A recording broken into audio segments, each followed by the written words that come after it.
The Secrets of Stargate is brought to you by the StarQuest Production Network and is made possible by our many generous patrons. If you'd like to support the podcast, please visit sqpn.com/give. You're listening to The Secrets of Stargate, Episode 14. Lieutenant West, Jackson has identified the seventh symbol. All right, here we go. We are about to try to make a connection. All we gotta do is bust out of here, commandeer the ship, and fly on home. Indeed.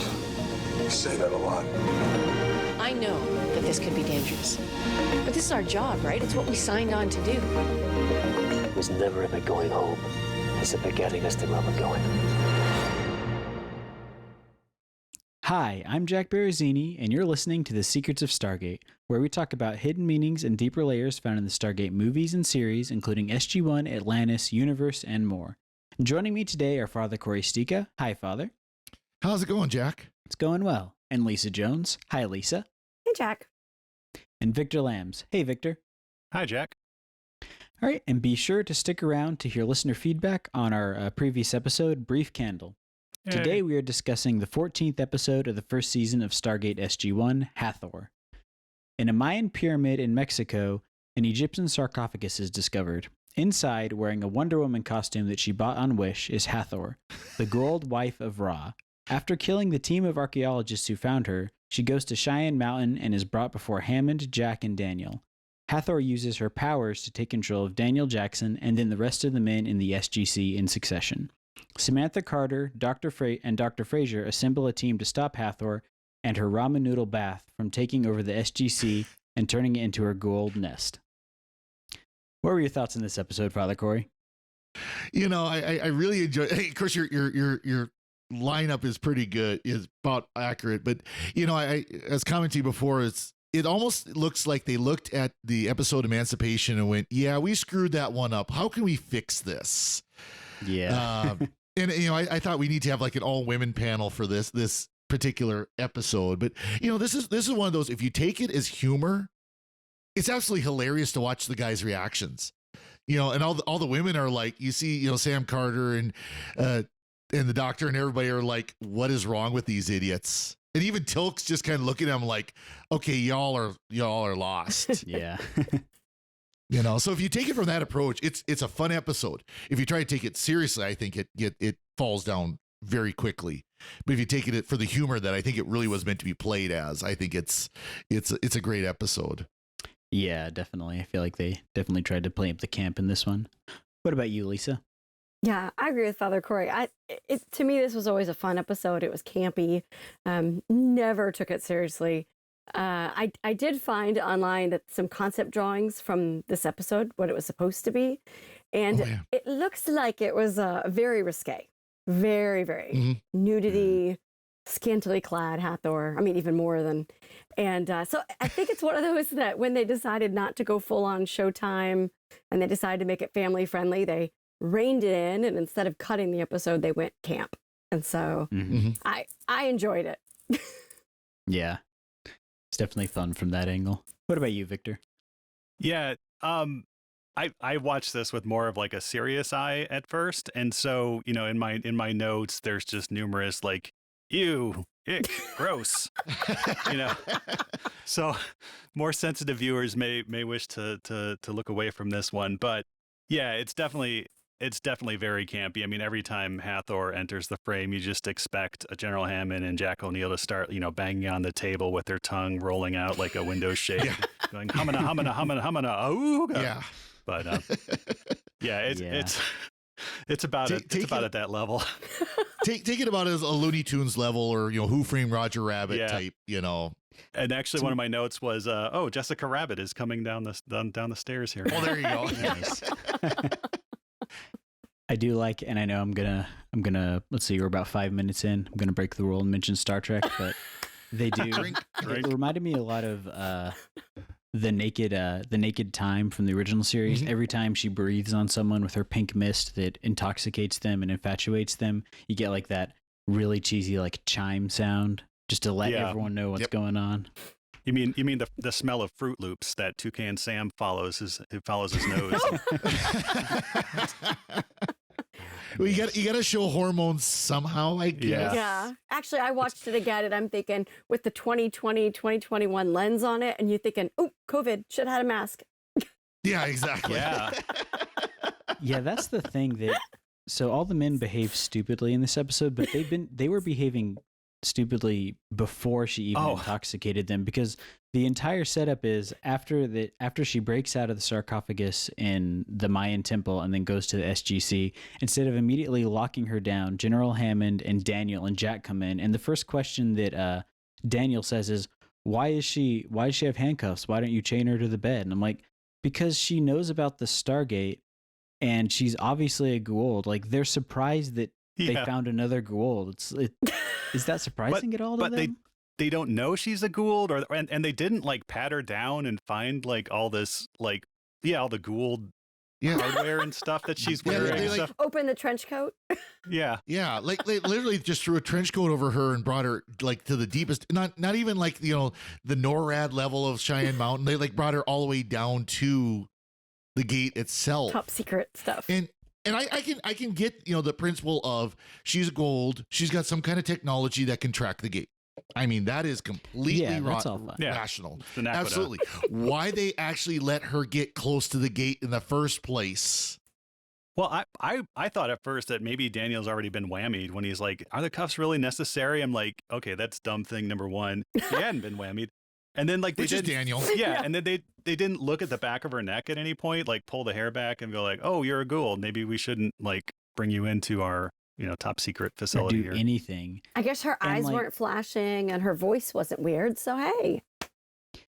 And Jack O'Neill mentions Chulak and the Stargate before that's even been breached her. So he's basically giving her more information without any reason. Yeah.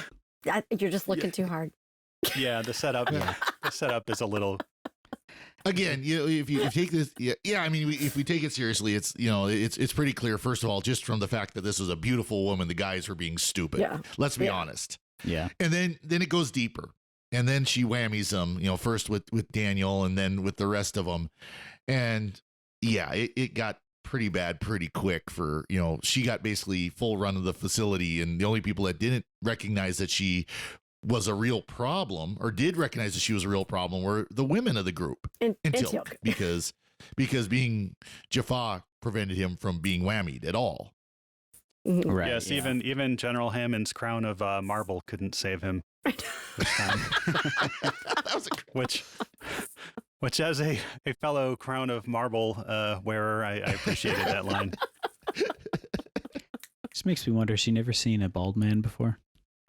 Yeah, in Egypt, I mean, I don't know. I'm not an Egyptologist or anything, but didn't people often shave their heads and stuff? It was pretty common, including the women. They would shave their heads and then wear a wig, which she's clearly wearing a wig. So yeah. Well, I mean, she is the queen of sex, drug, and rock and roll. Yes. I mean, I love that line. That was such a great way to put it. You know, the queen of, you know, the goddess of sex in Egypt, and she's the goddess of sex, drugs, and rock and roll. Yep. Perfect. Yeah, that was a great one. As we find out later from the website that Carter goes to on her computer that is located on her C drive. Oh, you mean on file.com. Yeah. Netscape Navigator. Greatest browser ever. That's right. Yeah. And you notice they called it the net. She was going to go look it up on the net. She was on the net. That website, honestly, though, looked like a lot of those conspiracy theory websites that if you ever look into stuff like this, that's kind of how those websites look now, even to this day. Now, let's be honest, though. This is 1997. This is what they that look was like. state-of-the-art HTML 1.0. Every single person on this panel who had a website in 1997 looked exactly like that. Mine played music I didn't too. see... Yeah, and I didn't see any animated gifs of flames or mailboxes with the flags going up and down saying email us. But I did appreciate that they had the Vatican website background there, that parchment that looked like the parchment that was Well, that was Microsoft front page. That came from. That's where it came from. Yeah, that's the best way to read all of Pope John Paul II's encyclicals is on that background. Parchment background. I don't think they've gotten rid of yet. That's the sad part. Oh no. Did y'all notice that on top of the whammying the men, that they were, you know, Googling over her, that they also became ultra polite. Oh, yeah. They did, yeah. Yes, Miss Hathor. Oh, would you like a drink? Would you like to sit down? Would you? I mean, Colonel O'Neill, why don't you give her a tour? Yeah. Give our guest a tour of our facility. so they were not just smitten; they became true gentlemen. Well, you can expect that from General Yes. Hammond. I mean, he is from Texas, and of course, we know men from Texas are That's right, gentlemen. my husband. So Yeah. yeah. They weren't Chads anymore, if I'm using that correctly. I'll have to ask my sons, but yeah, no. Yeah, up to that point, Jack had been like, "Whoa, Danny! Whoa, General!" You know, he says "whoa" a lot in the early few moments of this episode. It was kind of, I was like, "Whoa!" Suddenly, what's going on here? But yeah, yeah, and sadly, Daniel Jackson is the one who is subjected to the creepy. Yes, the creepy. Well, it was his turn, really. I mean, Jack ate the wedding cake, right? Yeah. So now it's Daniel's turn. Well, yeah, Jack ate the wedding cake. Sam became the slave, so it's his turn. Mm-hmm. And to Michael Shank's credit, he does play like the morning after very, very well. Just kind of like catatonic, looking and, up the 500-yard stare. Yeah. Like, oh my goodness. What did I just do? What happened? Yeah. And even at the end where he says, most of that's going to be mine. Yeah. Yeah. I'm sure there are some circles out there where they're like taking notes. Oh, this code of life stuff, that would be great for, pickup lines or something. But no, don't do it. No. Yeah, that probably doesn't work. I just want to know how they said those lines with a straight face. Did you notice how many of them there were in this episode? Little zingers and fun stuff. I mean, I think you could just tell they had to do the episode. Why not just make it over the top fun, right? Mm-hmm. Just go for it. I loved Sam Carter where she smacks General Hammond. It's like, my career's over. Well, I'm done. It was like an assembly line of people getting hit with the stock of a rifle, right? It was like 3 in a row. It was like bam, bam, bam, and I'm like, oh my gosh. They don't have the Zat guns yet, but I mean, and she's like, I'm done. That's it. My career's over. I like how in TV shows they never talk about how traumatic that could actually be to your brain. Getting hit like that. Good concussion. Like yeah. Yeah, but we got to see a lot more of Dr. Fraser instead of her just running the tests, right? She shot some people, she got shot, she knocked some people out, and she kissed an airman. I mean, she was all over the place today. Yeah, I think this is the first episode where she really got to be a character of her own instead of just being the doctor, the one that's doing the test, where she actually got to be, and we see more of that later. She really develops into a great character before they spoiler killer. Yeah. Not for a long time. Well, apparently, apparently she was married to like General Patton though, because her impression of her ex-husband is like, oh yeah, you out of your mind, honey buns. There's a reason they call it this man's army. Yeah. It's an impression of an impression. I love it though, where she quotes, "Mama said there'll be days like this. There'll be days like this. Yes. Mama said." And then we found out there's only 6 women in the SGC? Yeah, in the SGC at that point. That's it. And it isn't until like much later in SG1, and then they pick it up in Atlantis too, where they do show like SG teams that are made up of all women. Mm-hmm. And so I kind of wish that they'd gotten to that sooner, with some of the airmen or airwomen in this episode. Not sure which is the correct terminology. Airman is still the correct term. Okay.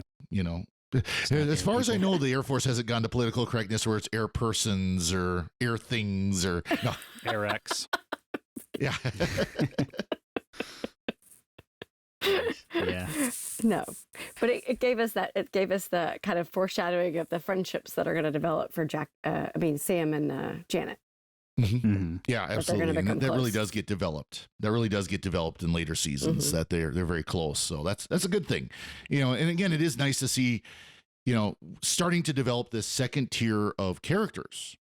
When we talk, since we've already broken the Star Trek seal, going to DS9, one of the great things about DS9 is they have not just the primary crew of Odo and Kira and Bashir and all them, but you also have the secondary of Rom and Nog and the other characters that are kind of second tier, that are Garrick and people like that, they're brought up on a regular basis and become kind of a second cast. And we start to see that now in SG1, where they're starting to develop that second cast that does become kind of a regular part of it.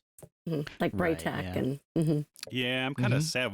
Now you mention that, we didn't see Walter, the gate operator in this one. That would have been fun Master to Sergeant see. Harriman. Yeah. Aw, he would have been fun to see, kind of tripping over himself. He wasn't quite to the point of. He wasn't quite to development yet at this point, but soon. Nice. How much fun was that for Don S. Davis to get to play that? I mean, he's always the straight guy, right? He's always the, the Air Force general, this. And for him to be able to kind of act a little goofy for a change. It was nice to see. I bet it was a blast. I would like to think that he had fun doing it. I think I really, that's why I said, again, at the beginning, where take this episode as comical, as campy. And these actors are sitting there going, when Jack O'Neill is whammied and he's just kind of like, oh, this is great. This is wonderful. You can imagine. Oh, great. I'm going to be a Jaffa now. This is wonderful. So, I was wondering about that whole thing. She's got the belts, like, and her Princess Leia, her like slave Princess Leia, that she also got from Wish, I think.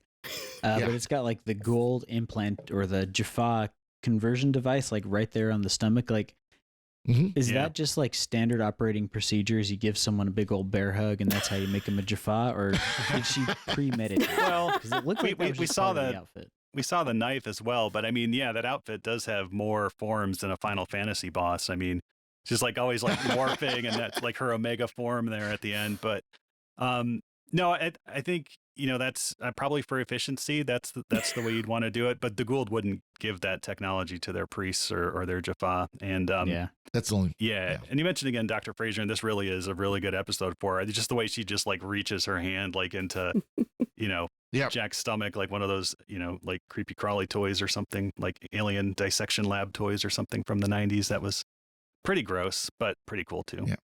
And one thing we should mention, as kind of again a part for the lore, because Hathor does come back eventually, is that she is one of the queens. Think of a queen bee of the Goa'uld. So she's one of the ones that creates the new Goa'uld and passes on the memories, the genetic memories that goes from generation to generation. So, I mean, this really is kind of a serious episode as far as continuity is concerned, right? Because it does show us that the Goa'uld aren't, how they procreate really is through their queens. Yeah. And it's not every female Goa'uld that we find, but only certain ones. Yeah. Right. And later on, we'll meet the queen of the Tok'ra much, much later on.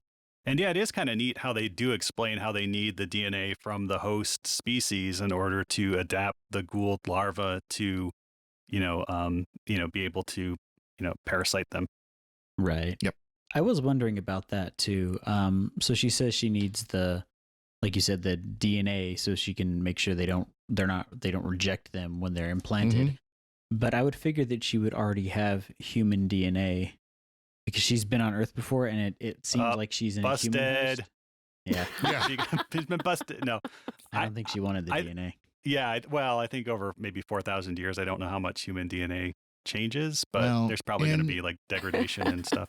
And I mean, let's be honest, it could be, and I don't know if they really ever talk about this, but it could be generation by generation that every generation of Goa'uld needs a new infusion of the human DNA. Right. I mean, that's a simple way to explain it. I mean, that could be headcanon, and it very much probably is, but it's just every generation needs the new infusion of the human DNA to. Yeah. So what did y'all think about the sarcophagus could heal Jack from being a Jaffa? He wasn't Jaffa'd yet. True. He just had the wound, and we know that the sarcophagus can heal any wound, but we later learned that like too many uses of it can actually like kill your soul. Right. So and poor Janet gets shot in this and it is like looking at the sarcophagus and then they blow it up and it's like exactly. Sorry, Dr. Fraser. Teal'c takes a couple of shots. She takes one, and it's just like, oh, really? Yeah.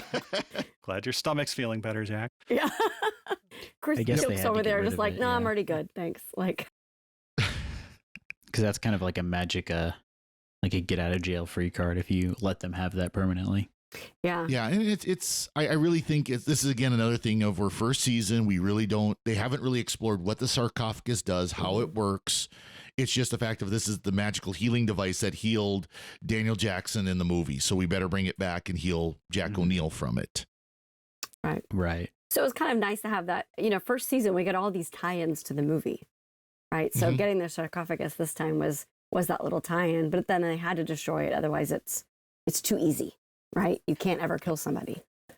And So- I've been surprised that they've been doing that many callbacks to the movie, because the show and the movie feel so different just in tone and how they were done. Like it's been cool and interesting to see that they actually want to reference the movie rather than distancing themselves from it as much as possible. When you think about it, the movie had so many, if we go back and listen to the first episode we did, we talked about how they really did a great job at laying out technology and the what the show was about. And so it's kind of been fun to see them just build on it.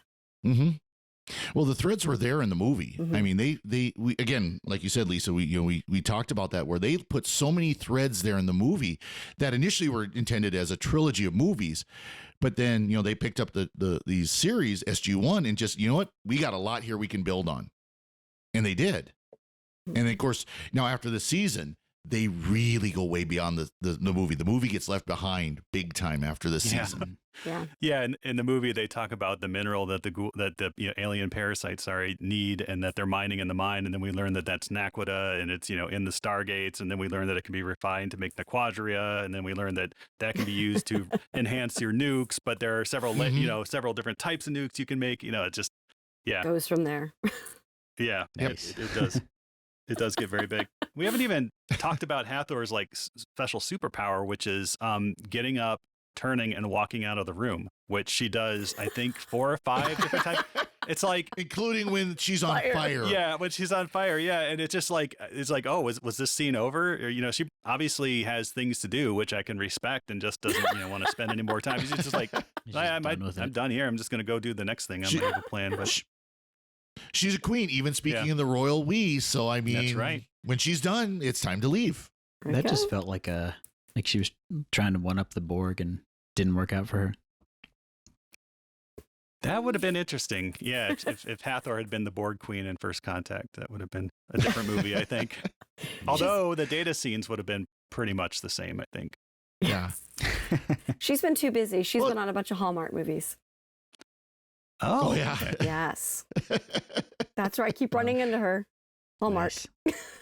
Oh, that's funny. Because all those are filmed in Vancouver. So you just see the same people over, like Janet Fraser. Well, she's in like every Hallmark show, Vancouver show, that's period. hilarious. Like Alien Parasite, Princess Christmas was one, I think, or Queen of the Larval Parasites in Love. Well, the funny part is the actress is from like South Africa, I want to say, if I remember right. So all of a sudden she decided to retire to Canada and act in movies, apparently. I think it's the place to go if you just want to be a working model actor. and was typecast as models in South Africa. Could so be. she, Given breaking some out of of given some of the South African films I've seen, I don't blame her. I've not seen anything from South Africa, so I'll take your word for it. There's a number of riff tracks. They've done a number of South African children's movies recently. Yeah. Nice. I feel like this movie would be ripe for a riff, or this episode would be ripe for a riff tracks. I think we're kind of giving it. Yeah. Touche. Okay, so when we talked about this weeks ago, every time we talked about this episode, y'all were like, this is one of the worst episodes, right? So it's, I always said it was going to be one of the most interesting conversations, as I recall. I think okay. the thing with it, yeah. It's bad, but it's good bad. It's It's not good bad, boring. Yeah. Yeah. That's what I think is fun. So I looked it up. Can I mention external websites? Yeah. Okay. Yeah. Yes. Yeah. Skate World. So you forget Gate World. Oh yeah, that's fine. Okay. Yeah. So you go on there and you look at their rankings for their episodes, right? Season 1 episodes, they have fan rankings and they have their own rankings. This episode is nowhere near the bottom for season 1. Oh, sure. It is smack in the middle. The worst episode from Gate World is Emancipation. And then a close second is The First Commandment, believe it or not. And then Fire and Water. So, and then Enemy Within, which I found surprising because I really liked that episode. I actually all three of those, other than Emancipation, I found surprising because that would not have ranked them all at the bottom. There's plenty others that I would have ranked down there. Broca Divide. Let me see. Where's that one? Where's Broca? No, Broca was a little above that. It had 2.5 stars. So, but the fan rankings, you ready? The worst episode according to fans of theirs, First Commandment. Really? I know. That's really, I mean, it's interesting, but surprising. And then next after that was, where'd it go? Broca. Oh, no. Broca was ranked high. Sorry. What? I know. High? Brief Candle was next. Okay, well, yeah. And then Fire and had Water. fun with that one. See, I think Interesting. Isn't that interesting, though? I would put Fire and Water near the bottom, not because it was particularly bad, but it was just so incredibly boring. Like, I'd rather take bad and fun than okay and just kind of eh. Yeah. Like this one. Yeah. and, yeah. And to their credit, they didn't do too many more like this one. No. Yeah. Well, and that's what I mentioned earlier when I was looking it up. I'm not going to encourage y'all to go look this up because it's graphic. I mean, what they had originally planned for this episode, and it was. I remember looking at some of that on Reddit that he had posted. Yeah. Malzani he had posted some of this, and it's on Twitter too. And he, it was nudity. It was barely covering anything. And so, and they talked about how when they decided that was Showtime pushing, which we've talked about, Showtime pushing the envelope and the sensational nature of it. And when they decided to make it a family series, they toned it all down. And so my speculation is that they went, well, what do we do with this episode now? You know? Yeah. Like, how do we change it from super sexy, sensual to family friendly? And there's still obviously some of that. Yeah. I mean, kind of joke about, it should be women talking about this episode, but let's be honest, there's a lot of sex sells in this episode. Yep. Yeah. Yeah, this I put this kind of at the level of like an episode of Hercules: The Legendary Journeys, from maybe the second or third season of that show, which so is like good same time frame too, late 90s. Mud's Women from Star Trek, the original series. It's just that kind of. Yep. Cleopatra Mud's Women, 2025. frankly, is a better episode. Oh, excuse me. I didn't hear you. What did you- Yeah. Mud's Women is actually kind of a fun episode, but no, this is a fun episode too. Yeah. But one thing kind of mentioned too, though, is this is one of these episodes that they really like as producers because this is very much a bottle episode. I mean, there's no new sets that are required for this episode whatsoever, except for their little gym. Yeah, you mean they didn't build a Mayan pyramid for this? No, they probably found a room somewhere they could turn into one. Yeah. Getty images. the warehouse. Yeah. Yeah. Yeah, this is another one where they're completely pretty much on the SGC set. There's right. This is the first not one they don't go through the Stargate in at all either. I would say the Stargate, she left. They don't but use did we the even Stargate. see Well, the she leaves, whoosh? but they don't go through it at all. No, Yeah. you just got the shimmer of it. Yeah, you didn't get the actual Stargate moving. She somehow got it working after the entire gate room had been blown up by the exploding the escape sarcophagus, and they show like all this debris everywhere and like things hanging off the Stargate, and then it's like, oh, she's escaping. I was like, how? She's Gua'uld. She's got Gua'uld Yeah. technology that can, like just remotely, wave her hand and immediately. Yeah. This is not the gate address you're looking for. Yeah. Remember, Apophis went and shut down, and then he opened it back up. So, Yep. It works. She's got like the. They want to get that looked clicker. at, I think. So another thing that I've noticed throughout the course of this show, and it was pretty evident in this episode too, is I feel like there was no one on set who had the script and was like, all right, we're going to say gold one way. 'Cause the way they pronounce it's like, it's gold, Gua'uld, like however you want to say it. Get used to it. Yeah. Yeah. Buckle up. Hammond always calls it Gould. It's always the Gould. Yeah. Yeah. And some people But are then like, when how they many get syllables with the can I U, make gold. out of it? Yeah. Yeah. And then it's up to like whatever guest star they have on that week and whatever they come up with their own pronunciations. Yeah. I will say that feels somewhat realistic to me, though. Yeah. Only because you're going to look at this word that is not an English word with an apostrophe in the middle of it and go, how do you pronounce that? Gould, whatever. It doesn't matter. Yeah, that is true. That is how this. And so Jack just starts calling him Snakehead. So I mean, yeah. And Teoxy calls Junior. Yep. But yeah, there were some very good lines in this. After Jack comes out, the sarcophagus has been healed, and Carter is amazed at how intact his abs are, and goes, "It's a miracle." And Jack goes, "Crunches." Yeah. So that's probably my favorite line in the show. Let's be honest. Richard Dean Anderson was not the most. I mean, he was in decent shape, not like he is today. He's gained a lot of weight since, but he really wasn't like this buff dude, unlike Michael Shanks in a couple of seasons. But anyways, or Christopher Judge throughout all or Christopher of it. Judge, who's buff throughout like everything. Yeah. Nice. Yeah, no, they really did a good job with the comedy in this episode, and especially Jack O'Neill just hamming it up. Mm-hmm. Yeah, I mean, I still have a problem with the sexual assault aspect of it. Especially when someone has been drugged, and then does Daniel remember it or does he not? And then at the end they're like, get that tested for DNA and and stuff. But yeah, so I mean, that part is definitely very icky and squicky and you and stuff, and I don't want to excuse that at all. But it does in the context of the a fun episode, it is kind of they didn't like have to do that. Well, yeah, they could have played that differently. I will say that, I mean, it shows that Hathor, although she was beloved, quote unquote, throughout history, was not a good person. Was not a good, was not a good Goa'uld. She just used, humans for her purposes and was able to make herself beloved by her whammying hormones. Right. Which apparently, so I think it fit. Yeah. And I don't know if those hormones are what's like so combustible that if you like shoot a tranquilizer or something near her, like the whole thing just goes up in flames. But gosh, So I actually read this on the wiki. In the backstory, she went through 8 different formulations of her hormones before she was able to find something that worked perfectly, and she named that one Love Potion number 9, and it seemed to work pretty well. Oh, yeah. Speaking of classic music. Yeah. All right, Father Cory, did you have any other thoughts on this episode? I will say I love the scene where Sam's passing out the M16s and is like, it's just point and shoot.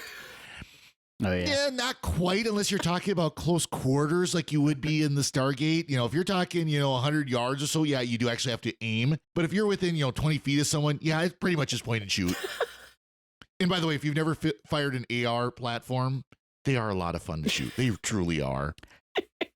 As someone who doesn't like guns, I AR agree with M16, that. they're a lot of fun. Yeah. Yeah, it's a good time. What about you, Lisa? Oh, I don't know. I just, like I said, it's a fun one. I'm really pleased that y'all liked it, because I was waiting. I'm like, are we fighting this episode? Like, what are we doing?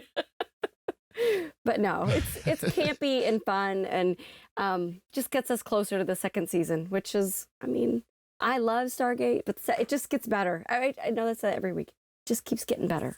So we're almost there. Yeah. Nice. What about you, Victor? No, I think I've said everything. I didn't mention though, one of my kind of favorite like low budget special effects that they do in this is when they show the bubbling water, then suddenly like Hathor comes out and she's completely dry, her hair and stuff is dry. And it's so obvious that they just like filmed her like sitting down in the tub and then ran the film backwards and stuff. But that it's on a par with the campiness of the episode generally and stuff. So it's, I just love those low budget practical effects when you see them and stuff. Yeah, I figured it was like green screen where they just had her come out of the green screen, but hey, whatever works. Yeah. I appreciate how creative those can be, though. Yeah, it's like anytime you see somebody like walking out of the water in a suit and the suit's completely dry and they're holding a cup of tea or something, it's they do that by filming them walking backwards into the water, and then Mm-hmm. Sorry to pull back the curtain there a little bit. But disappointed. I know. Worst episode ever. Yeah. Good job, ladies. Yeah, this all-female panel really worked this week. Yeah. Yeah. Yeah. All right, we have some feedback from on our episode Brief Candle from Paul Leone on YouTube. He says, another fun episode about a so-so episode. I'm tempted to watch each SG1 episode on Thursday to prep for the show. I think that's a pretty good idea. Good idea. Sounds great to me. Yeah, what I've been doing is I've been watching the show just for fun as I've been going through it since I've not seen all of it before, but then I'll usually, the night before or the day of, I'll rewatch it and do a critical look at it and take notes for this. So that's kind of what I've been doing, and it's been a lot of fun to do it that way. So yeah, but we always appreciate feedback, and it's great to hear from our fans. Did he give a compliment about the person who did the summary? Oh, no, that was we had another feedback where someone gave a compliment on the summary of that one, Victor. Oh dear. Oh yeah, that was on our the Slack channel. Yeah. That was fun. Yeah, that's right. That was Lindsay Santa, the Catholics of Oz. Yes. Credited Victor for the summary of that one. Yes, he did a very good job. Yeah, that was a good one. We appreciate Paul and all of his wonderful comments because he's left a few of them and stuff, and definitely that the feedback keeps us going. Yes, Paul, thank you for your feedback and more feedback. We appreciate feedback. Yeah, it's always good to hear from people. And before we go, we'd like to take a moment to thank our patrons, including Paul Leone, for helping us create the Secrets of Stargate. Joshua B., Levi P., Jonathan H., David G., and Leah H. Their generous donations at sqpn.com/give make it possible for us to continue the Secrets of Stargate and all the shows at StarQuest. You can join them by visiting sqpn.com/give. Be sure to follow the show on Apple Podcasts, Google Play, Stitcher, TuneIn, Spotify, iHeartRadio, or on the SQPN YouTube channel. To find previous episodes of Secrets of Stargate and to send feedback, please visit sqpn.com/Stargate. You can email us at stargate@sqpn.com or follow StarQuest on social media at facebook.com/StarQuestMedia or on Twitter at sqpn.com. You can also join the StarQuest fan club mailing list by texting StarQuest to 66866. Send StarQuest to 66866. We'll be back next time when we'll be discussing the next episode of SG1, Singularity. Until then, Father Cory, thank you for joining me and sharing the secrets of Stargate. Thanks, Jack. Lisa Jones, thank you as well. Thanks, Jack. And Victor Lambs, thank you too. Thanks, Jack, but why do I feel like I'm in a Podcasters Behind Bars movie? Nice. And once again, I'm Jack Berrezzini. Thank you for listening to Secrets of Stargate on StarQuest. Anyway, I'm sorry, but that just happens to be how I feel about it. What do you think?